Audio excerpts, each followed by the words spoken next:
तो positional arguments में जो हमें इशू आता है कि हमें आर्गुमेंट्स या पैरामीटर्स का ऑर्डर या सीक्वेंस याद रखना पड़ता है, तो उस चीज़ से बचने के लिए हम कीवर्ड आर्गुमेंट्स यूज़ करते हैं। अब कीवर्ड आर्गुमेंट्स क्या होते हैं?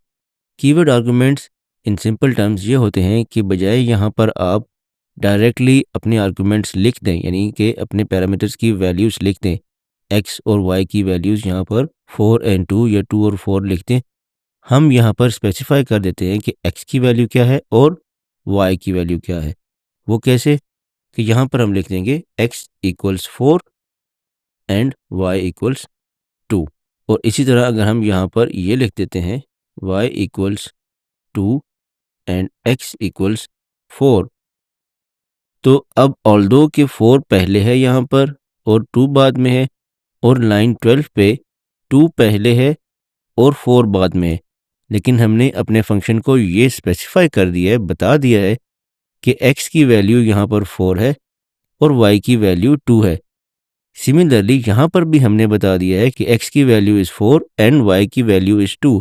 तो अब जब हम इस फंक्शन को रन करेंगे तो हमारे पास 2 और 0.5 की बजाय 2 एंड 2 आएगा। Let's run it. ये देखें 2 एंड 2, क्योंकि यहाँ पर हमने स्पेसिफाई कर दिया है कि x की वैल्यू क्या है और y की वैल्यू क्या है। तो दीज आर कीवर्ड आर्ग्यूमेंट्स, जहाँ पर आप अपने पैरामीटर्स के आर्ग्यूमेंट्स को डिफाइन कर देते हैं या स्पेसिफाई कर देते हैं कि ये हैं, इनकी वैल्यू ये है। इसको हम यूज़र से इनपुट लेके भी कर सकते हैं। फॉर एग्जांपल यहाँ पर हम यूज़र से इनपुट लेते हैं कि x इक्वल्स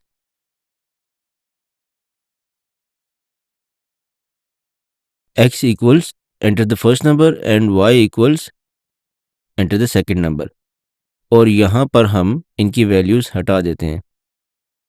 सिमिलरली यहाँ पर भी हम इनकी वैल्यूज़ हटा देते हैं।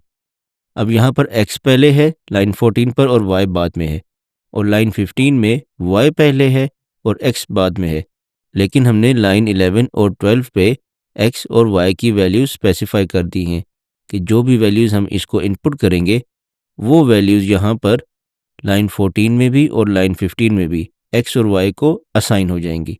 अपने प्रोग्राम को रन करके देखते हैं। लेट्स सपोज हम 4 और 2 को डिवाइड करना चाहते हैं, तो हम पहले लिखेंगे first number is 4 and second number is 2। अब हमारे पास आंसर 2 एंड 2 आना चाहिए। प्रेस एंटर, तो हमारे पास आंसर 2 एंड 2 आ गया। तो इस तरह हम फंक्शन के आर्गुमेंट्स में डायरेक्टली भी उसके पैरामीटर्स की वैल्यू स्पेसिफाई कर सकते हैं और यूज़र से इनपुट लेके भी कर सकते हैं।